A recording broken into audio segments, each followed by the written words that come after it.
commissioned 55 retail outlets, and that too during the pandemic. What were the difficulties and the challenges that you faced? Contract workmen were not there. They had all gone to their hometown to bring them back.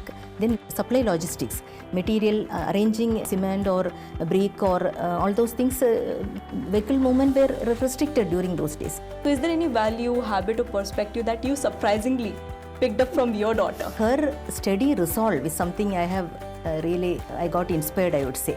She works hard and she has that willpower.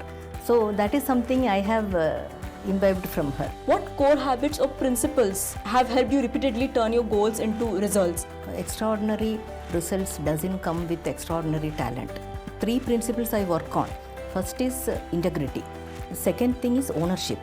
Third is leading from the front. My bosses used to say, deserve before you desire. As you look ahead to the year, what new goals or milestones are you most focused on achieving? It is on excelling in the project execution. I want my team to be more focused on safety standard, then reducing the project execution time and setting better quality benchmarks. From the field to the front lines, across operations and strategy, she is the force that drives HPCL forward, the resilience that sustains it, the conviction that anchors it, and the leadership that shapes its future. Simply put, she is HPCL. Welcome to a special edition of HP Unplugged. Today, we begin an inspiring series celebrating the remarkable women leaders of HPCL. Leaders who have shattered glass ceilings, broken barriers, and paved the way for future generations. I am Trisha, Officer PRCC, and it is with great privilege that I introduce you to the distinguished Miss Radhika N, General Manager, Retail Engineering, Southwest Zone. With a career spanning over 33 years at HPCL, she has worked across retail, operations and distribution, and LPG SBU, and has 21 years of dedicated experience in core field assignments, frequently serving as the only women officer in demanding ground-level setups. Her career is defined by pioneering achievements, notably as the only women officer at the Mangalore POL terminal, where she played a crucial role in securing India's first ever ISO certification for a live working terminal. In the realm of retail engineering, she has set records that remain unbroken, be it holding the unique distinction of having led 2 regional offices simultaneously as RE head in Coimbatore and Salem, or commissioning a historic 55 outlets in a single pandemic year as the RE head of Chennai. She has also made history as the first woman to head a retail region in South India, managing a vast network of 400 outlets across 8 districts, all while ensuring the Chennai region continued to gain market share. Recognized for her sustained excellence, she has been awarded the HP Icon People's Manager Award, the Retail Excellence Award for Best RE Team Head South Zone, and the Outstanding Performance Award for Highest Commissioning of Mobile Dispensers in Pan India.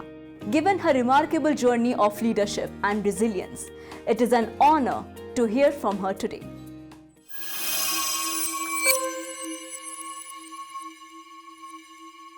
A very warm welcome, ma'am, to this exclusive edition of HP Unplugged. We are truly honored to have you with us today, and we are really looking forward to gaining insights from you. So if we start from the beginning, my first question to you is, as a General Manager for Retail Engineering Southwest Zone, you're handling 2 diverse states, which is Kerala and Karnataka. So we would love to know, what does a typical day look like for you, and what are the challenges that you have to deal with, on a day-to-day basis? Thank you, Trisha. It's truly my pleasure. Now, after spending over a decade as RE head of various regional offices, I think this role as a General Manager, Retail Engineering Southwest Zone, is a natural progression, I would say. And here it differs not only in the scale but in the perspective. Earlier, if I used to execute the projects, here I have to get it done through my teams. Now, coming to the teams, we have a young and energetic team of RE officers across the state of Karnataka and Kerala who are handling the portfolios. So they bring in a lot of fresh energy and ideas. My role is to guide them and mentor them towards core KPIs, be it a capex performance or quality in the project execution or financial discipline, and above all, innovation. because coming from an engineering background, I feel innovation is something which gives an engineer some professional satisfaction. And as you know, our organization gives us ample freedom and encouragement on that. So could you tell us some of the innovations that your team has come up with? Yeah, last year, Trisha, our young team of Cochinaro had come up with a breakthrough innovation. Like you know, we have canopy in our retail outlets. A small change in the material used in the gutter, like from aluminum to PVC, this has resulted in a breakthrough innovation, resulting in huge savings, financial savings. So in the current year, all the tenders, Pan India has been revised with this technical specification, and this has eliminated the recurring cost of replacement of roofing sheet, false ceiling and gutter, leading to a huge envisaged savings of maybe approximately around 20 crore per region, I would say. So I give my credit to the Cochinaro team, and my role, if you ask me, it is to facilitate a platform where such innovation ideas emerge. And to sum up, if you ask me the role, I would say it is a balance on one side, engineering rigor and financial discipline, and on the other side, mentoring and fostering innovation. Ma'am, that's really great to hear that senior leaders like you are creating an environment for younger officers to come up with their own innovations.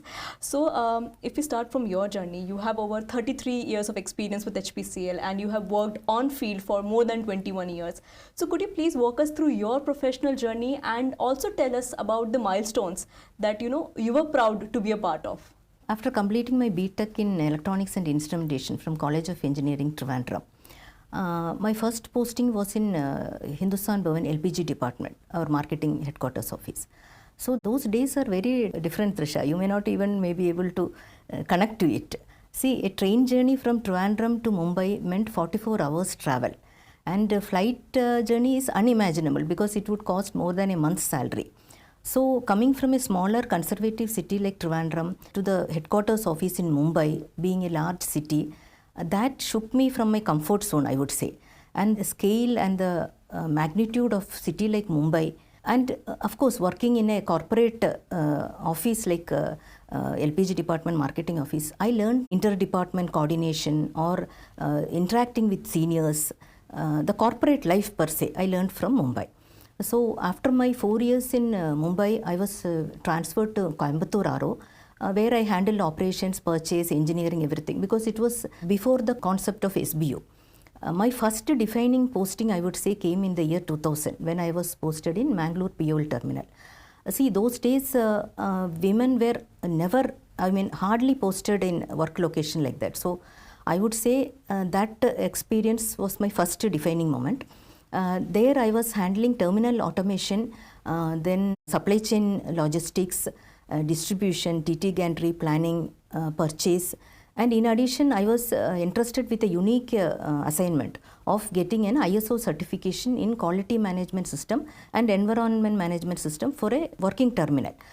So I was sent to undergo a training as a lead auditor for both this QMS and EMS, and then I had to interact and I had to set up process documentation, workman training, internal audits, then coordinating with the external third-party assessment.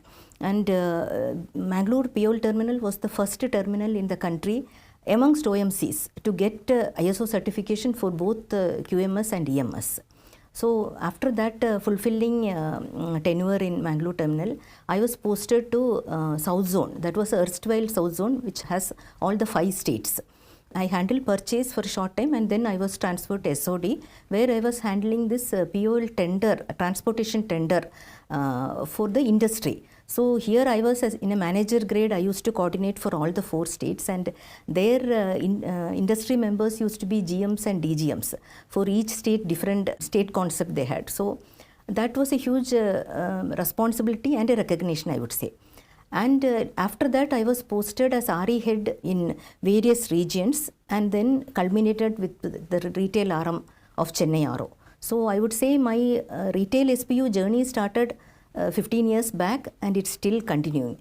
I would say retail is something which stretches you, strengthens you, and it has shaped me also. So, and I'm still evolving. Thank you, ma'am. That's actually a very crucial advice that you have given, that you need to keep on evolving and that you as a person is also evolving in the field. So my next question to you is, as you have mentioned, in the Mangalore POL terminal, you were the only women officer over there, and you managed to get a certification for a live working terminal, which is a complex process. So when you look back, what were the challenges that you faced? Was there any external skepticism from a male-dominated industry? And were there any internal pressures that you felt? And how did you navigate it? I would say both existed, Trisha. External doubts and internal pressure. See, field job is basically a male-dominated arena, I would say. So when a lady walks in, people were unsure. I wouldn't say it was a hostile thing, but they are uncertain whether she will deliver. So my answer early in life itself was competence. That is the response. So once the lady is sure of her subject knowledge, she acts firm and she's bold and accountable. Then all this uncertainty or skepticism, it will fade away. Thanks to management, Trisha, I got opportunities early in my career, so I could shed this inhibition. Then started the internal, pressure. That is to prove, not once, multiple times. Because if I falter, that will unconsciously close the door for many young aspirant girls who aspire to lead such a role. So it is not a fear, but it's a responsibility, and I am determined that I will never let them down. So that's what I would say. I would not say it is a barrier, but it is what has shaped me to what I am. Yes, ma'am. And ma'am, now as a senior leader, how are you consciously creating space and opportunities for young women officers to join the retail SBU and grow? As a leader, creating space is something that I will create an ecosystem. I am building an ecosystem where merit is being chosen, irrespective of the gender. Opportunities are given basis on merit. See, last 5 years or so, I can say I have got many young girls in my team, be it in retail engineering or sales. And I would say they are quite capable. So what is that required is to give a platform wherein they can showcase their talent by way of challenging assignments or interacting with stakeholders independently or field exposure. So wherever I get an opportunity, I'm just pushing them. Second thing is, see, young girls, they will have some issues in the field or something. Having navigated through that portfolio myself, there are some unspoken challenges which I am aware already. So I make myself approachable for them so that in case they have any issues, they can come back to me. So talent is abundant, Trisha. Only we have to give that space for them to flourish. And once they rise, corporation rises. Yes, ma'am, that's great to hear that when once young women officers rise, the corporation rises. So there's this an interesting thing that I wanted to ask you, that as a regional head for Chennai RO during 2020 and 2021, you commissioned 55 retail outlets, and that too during the pandemic. So I would want to know about your journey during this phase and what were the difficulties and the challenges that you faced. Yeah, this happened in the year, 2020, of course. See, we had an advertisement which had come up in the year 2018. So, due to a court judgment, that selection process for the state of Tamil Nadu got deferred by 1 year. So, we had to start the selection by the end of, November 2019. So, by the time we started getting NOCs, it was somewhat around February, March of 2020, and that is precisely when COVID struck. But we have already lost 1 year. And I wanted these outlets to be commissioned so that our market share gain for Chennai RO will grow. So we had no second thoughts. We have to go and commission. But then we faced many challenges. In the sense, contract workmen were not there. They had all gone to their hometown to bring them back. Then supply logistics, material, arranging, cement or brick or all those things, vehicle movement were restricted during those days. So it was all challenge, and the team was committed, be it my regional manager, be it my, officers. So then I still remember those days when I was wearing mask, hand gloves, sanitizer in my kitty, packing home food, and we used to travel in hired cab. So every day the cab changes. So we have to be more, aware of the protocols. So, and I will say supportive family and physical endurance and mental resilience, both helped me in that. And we commissioned 55 outlets at the end of the year, which is a record not only for Chennai, for South Zone itself. It remains unbroken till now. Wow, ma'am, that's really, really great to hear, ma'am. Yeah. So, you have reached one of the most senior leadership positions in the company, and many young officers aspire to reach the top positions of the company. But yet, sometimes due to personal issues, financial issues, we reach a mid-career plateau. So, what advice would you give to young officers who are navigating this mid-career crossroads? That is a very real, relevant question, I would say, Trisha. Because a career is not a, straight upward graph. There can be spurts of faster promotion and then visibility, and then there will be a slow process also. Especially for young women who go through their personal life, like be it a child birth or marriage or familial responsibility. Even I had undergone that. There were some periods of lull, but then you have to evolve yourself. You have to be ready always. Okay. So what I would at that time think is life as a wheel. Okay, there one spoke is career.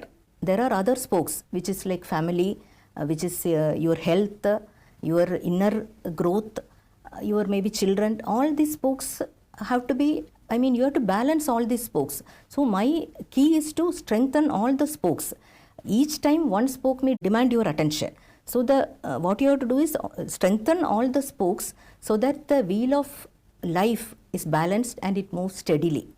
And you wait for the right opportunity. You keep yourself upskilled, stay relevant and upgrade yourself. So your life career cannot be only judged by promotions.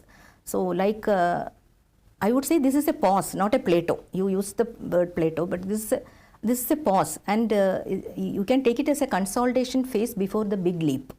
My bosses used to say, deserve before you desire. So you use this phase for that, and the opportunity comes and you take it, grab it, and the stage is yours. That's a great outlook, ma'am, like deserve before you desire.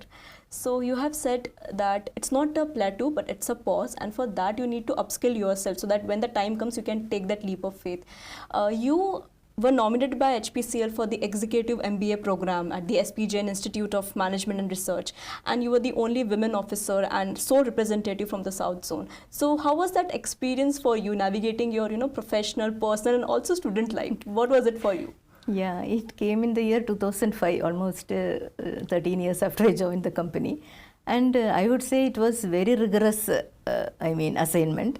It was a 2-year course, basically Executive MBA, and every 2 months you have to go to the institute, stay there for 10 continuous days, irrespective of national holidays or Diwali or whatever. And then coming back every week you have to submit your assignments, assessment continues. And thing is, I had a 10-year-old daughter at home when I was undergoing all this. But then it was a challenging assignment, and it was transformative, I would say, because it opened my mind on the strategic thinking, on the management, lessons or perspective, and I enjoyed. So, ma'am, you mentioned about your daughter, and mothers and daughters, they often influence each other very deeply. So is there any value, habit or perspective that you surprisingly picked up from your daughter? It's a very interesting question, Trisha. Coming to my daughter, she was a very self-driven girl. During younger age itself, I never had to sit with her for her studies and all. Both of us are, one common trait is we are not quitters. So the perseverance is something which she would have inherited from me. But her steady resolve is something I have really, I got inspired, I would say. She just sets her benchmarks, she works towards it, and she works hard, and she has that willpower. So that is something I have imbibed from her. Like you told, no, mothers are, we think that we are shaping our children, but sometimes children also shape us, and they may be contributing more towards that.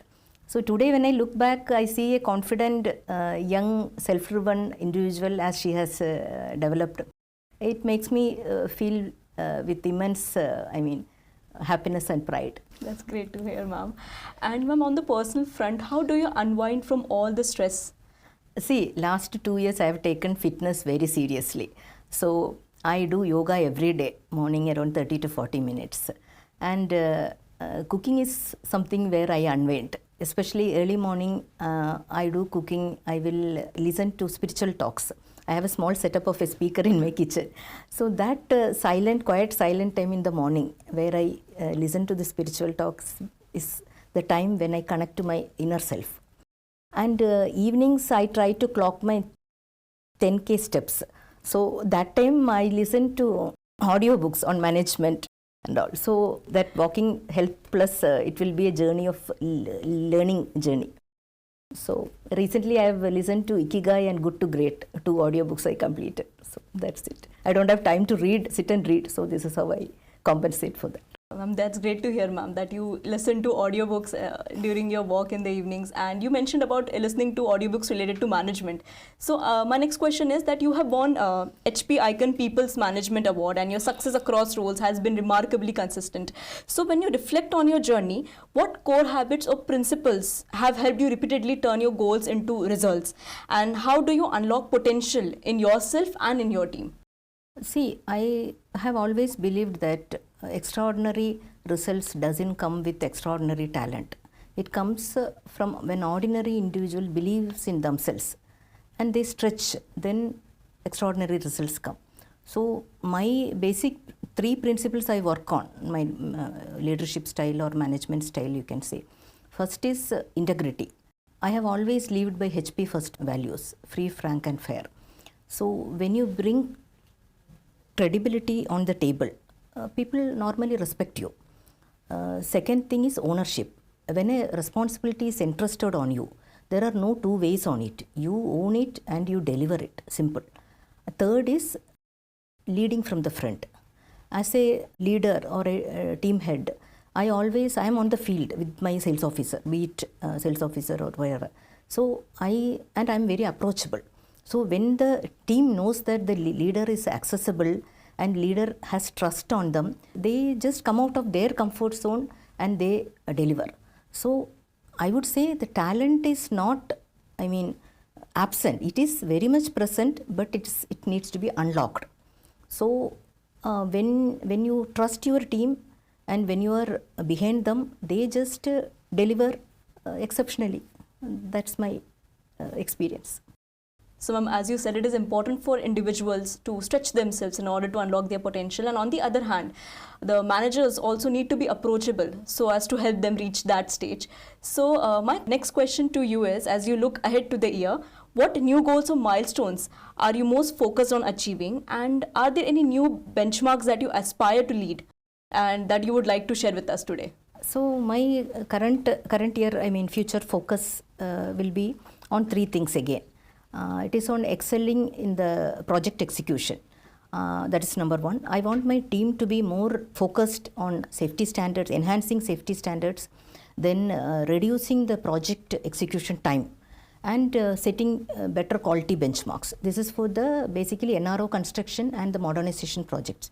Second is identifying future leaders. See, I am at a phase of career where I think this is my core responsibility.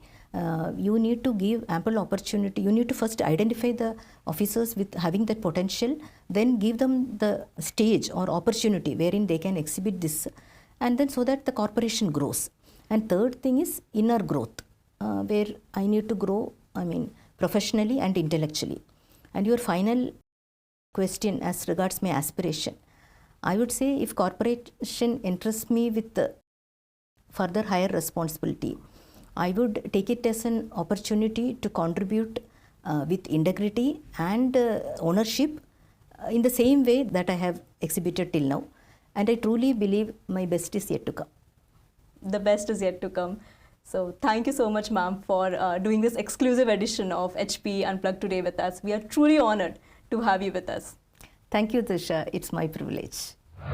Thank you, ma'am, for sharing your inspiring journey with us. Your depth of experience, leadership and enduring contribution to HPCL continues to inspire us all. To all viewers, thank you for joining us on this special episode of HP Unplugged.